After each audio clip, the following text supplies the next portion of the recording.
Ever since March of 1992, the FMS Foundation has continually sought to alert organizations representing mental health professionals of the crises related to what might best be termed repressed memory therapy.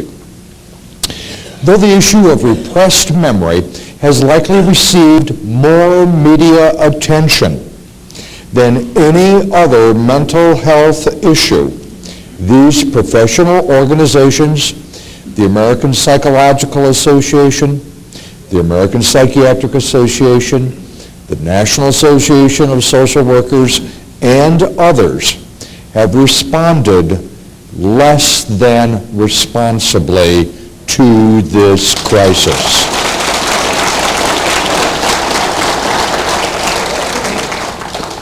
For example, in February of 1993, the Council of Representatives of the American Psychological Association appointed a task force to study the many issues related to memories supposedly repressed but apparently recovered in psychotherapy. At that time, the Council of Representatives voted 55 to 52 against obtaining input from its own Board of Scientific Affairs regarding who should be appointed to the task force. In other words, rather than carefully examine the scientific evidence related to the FMS phenomenon, the majority of the council gave greater credence to accumulated clinical experience regarding this issue. Not surprisingly then, when this American Psychological Association task force issued an interim report in November of this year, that report indicated that, quote, however, it is possible for memories of abuse that have been forgotten for a long time to be remembered. The mechanisms by which such delayed recall occur are not well understood, unquote. In other words, we know it happens, but we don't know how it happens. As previous presentations at this conference have emphasized, there's absolutely no scientific evidence to support this conclusion of the American Psychological Association. None.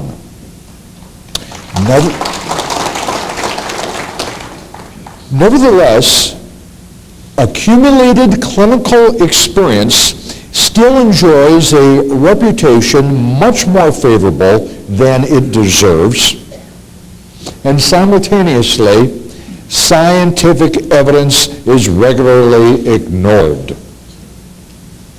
Dr. Lenore Terr, a staunch proponent of conventional thinking about repression, has also advocated that clinical experience, the impressions, the intuitive assumptions of the therapist, are much more important than scientific evidence when examining the validity of repression. In the 1993 criminal trial of California versus Akiki, the following dialogue transpired as Dr. Terr was cross-examined.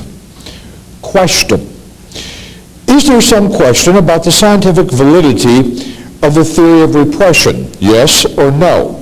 Dr. Terr's answer: yes, but I think they are wrong. They are not clinicians, and they are not entitled to make that decision.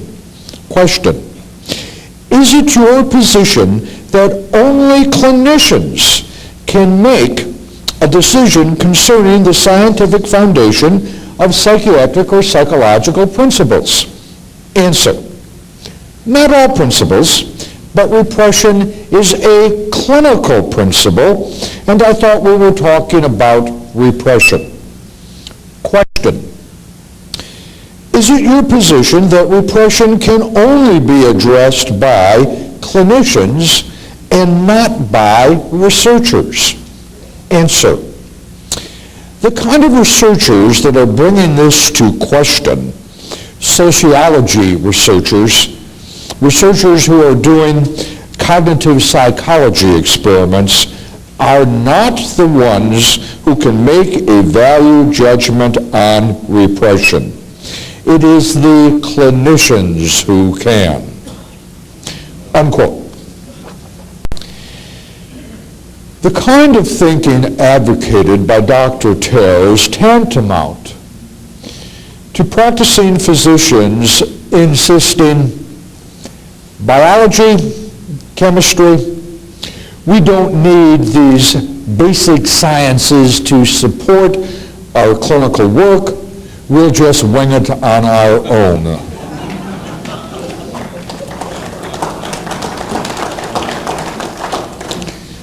Unfortunately, this is also the kind of thinking embraced by the American Psychological Association's Council of Representatives.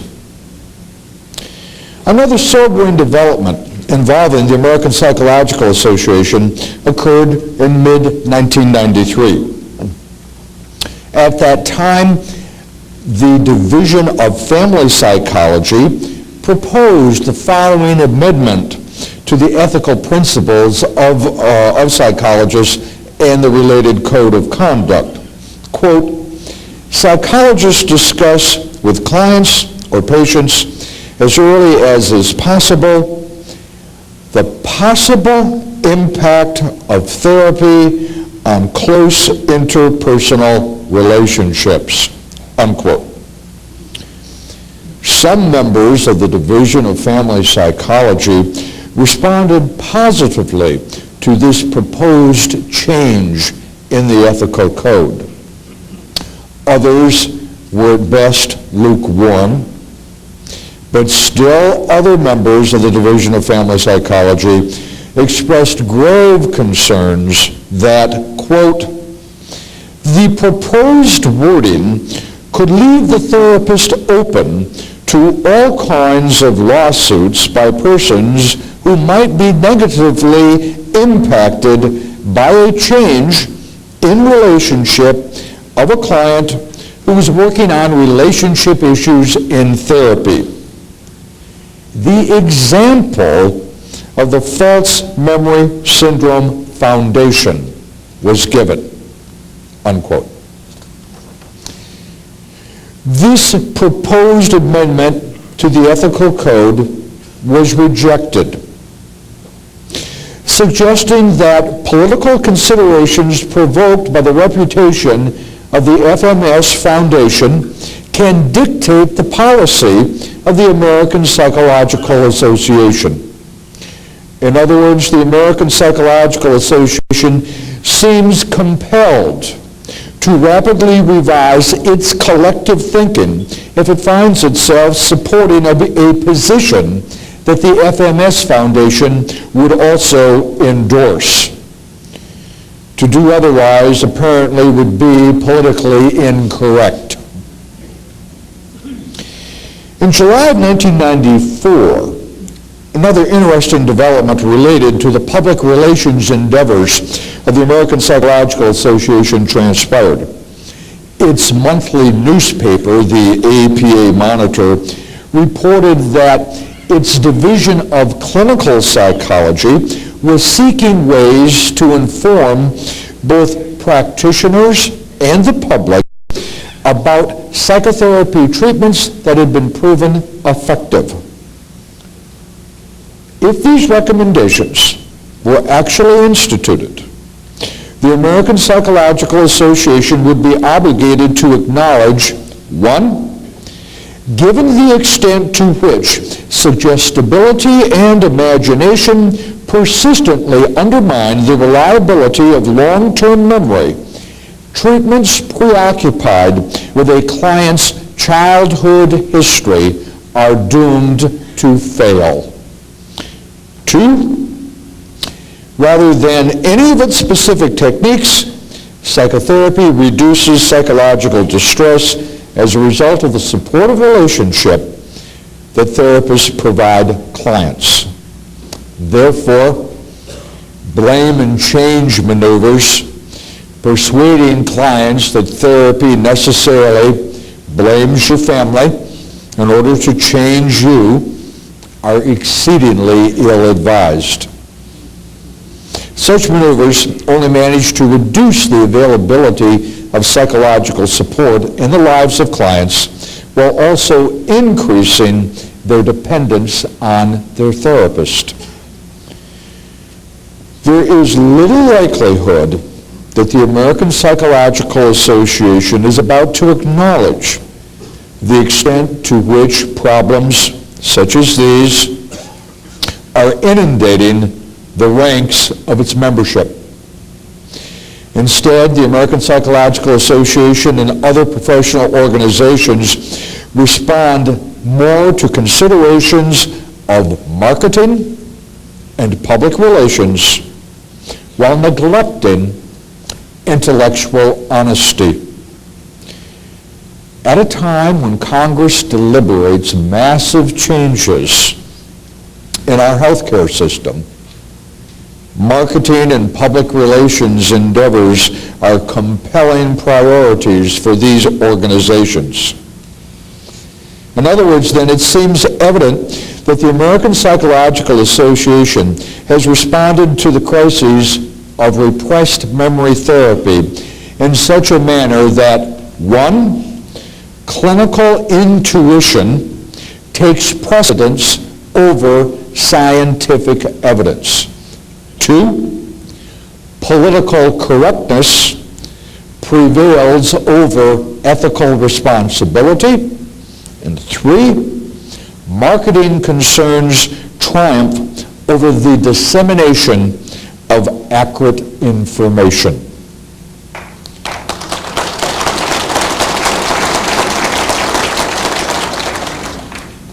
Basically, these are the agenda of a guild. And in particular, the guild-driven agenda of the American Psychological Association is not about to deal responsibly with the crises of repressed memory therapy. Rather than honestly examine the many scientific issues related to repressed memory therapy, the American Psychological Association, as well as the other related professional organizations, regularly retreat behind a smokescreen of misinformation. Allow me to digress for a few moments to illustrate examples of misinformation undermining the reliability of my profession's database. Specifically, allow me to take you back in time, approximately 74 years ago, to this city, Baltimore, Maryland, specifically to Johns Hopkins University. And what is now one of the most widely known studies in the history of psychology, Professor John Watson of Johns Hopkins University demonstrated the acquisition of a learned fear response using 9-month-old little Albert. Little Albert was brought into Watson's laboratory, and every time he approached a white lab rat, one of Watson's assistants created a frightening loud noise behind little Albert by banging on a metal bar with a hammer. Little Albert subsequently exhibited a strong fear of the rat, even when there was no banging on the bar behind him. Albert also exhibited a somewhat milder, but nonetheless still pronounced fear of various objects similar to the rat, such as a rabbit, a white glove, cotton balls, and a white beard. Interestingly enough, however, there are many other outcomes attributed to Watson's experiment with little Albert that never occurred. And this consideration underscores the extent to which misinformation is too often alive and well in the behavioral sciences. For example, a well-respected psychologist reported that Albert developed a phobia for white rats and indeed for all furry animals. Wrong. That did not happen. Never occurred. Other textbooks have reported that little Albert's fear generalized to a cat, his mother's fur coat, and even a teddy bear. Wrong again. A careful reading of Watson's original article clearly demonstrates that these particular events never transpired. Other textbooks have reported that little Albert's fears were subsequently eliminated via a reconditioning procedure undertaken by Watson. Again, wrong. Those accounts are science fiction. Watson never undertook any procedure attempting to alleviate little Albert's learned fear. The extent of misinformation related to Watson's experiment with little Albert has persisted over time because of the extent to which the behavioral sciences rely excessively on second-hand information. Rather than carefully review original research, too many mental health professionals depend on second-hand accounts of that research. Moreover, original research can be misinterpreted in a manner that is consistent with a particular writer's theoretical orientation. For instance, many of the textbook authors who misreported Watson's experiment did so in a manner consistent with their own particular theoretical orientation. Now, continuing to remember the problems related to misinformation, I would like you to direct your attention to the statement on memories of sexual abuse issued in December of 1993 by the Board of Trustees of the American Psychiatric Association. Included in the various issues it addressed, this statement indicated, quote, "Children and adolescents who have been abused cope with the trauma by using a variety of psychological mechanisms. In some instances, these coping mechanisms result in a lack of conscious awareness of the abuse for varying periods of time. Conscious thoughts and feelings stemming from the abuse may emerge at a later date," unquote. In view of how misinformation can severely undermine the reliability of the behavioral sciences, it seems necessary and appropriate to ask, how did this anecdote originate? Where was it first published? And what documentation, if any, is available to support it? Because this anecdote is not documented, and because we know nothing of its origins, I would insist that it amounts to little more than second-hand information, and consequently, it should be considered potentially misleading. Obviously, this anecdote involves a secondary source. Possibly it has been disseminated because it is consistent with a particular theoretical view, and as a result, it warrants a great deal of skepticism. This same statement of the American Psychiatric Association additionally discussed implicit memory. As an example of implicit memory, this statement cited an instance of, quote, a combat veteran who panics when he hears the sound of a helicopter, but cannot remember that he was in a helicopter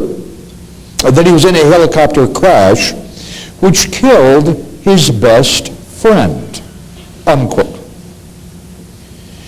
Because this anecdote also is not documented, and because we know nothing of its origins, I would again insist that it amounts to little more than second-hand information. And as in the case of the previous anecdote, this anecdote also involves a secondary source. Possibly it has been disseminated because it is consistent with a particular theoretical view, and as a result, it also warrants a great deal of skepticism. Finally, the previously cited statement of the American Psychiatric Association also indicated, quote, many individuals who recover memories of abuse have been able to find corroborating information about their memories, unquote. This statement merely raises many more questions than it answers. Questions such as, exactly who has recovered these memories and found corroboration? And what qualifies as corroboration? The agreement of other people sympathetic to the apparent plight of someone who supposedly recovered memories of formative sexual abuse? While clinging tenaciously to self-serving misinformation motivated by their collective guild interests, the professional organizations representing massive numbers of psychotherapists have consistently turned their backs on the many tragedies created by repressed memory therapy.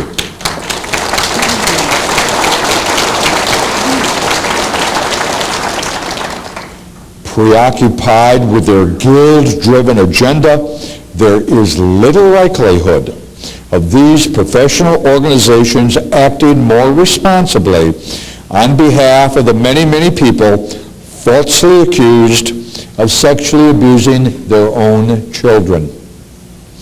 Therefore, the burden is ours. Despite our past efforts to the contrary, it is now tragically naive to expect that these professional organizations will assist us in contending with this heavy burden. The good news is we are carrying that burden quite well through the determined efforts of Dr. Pamela Fried,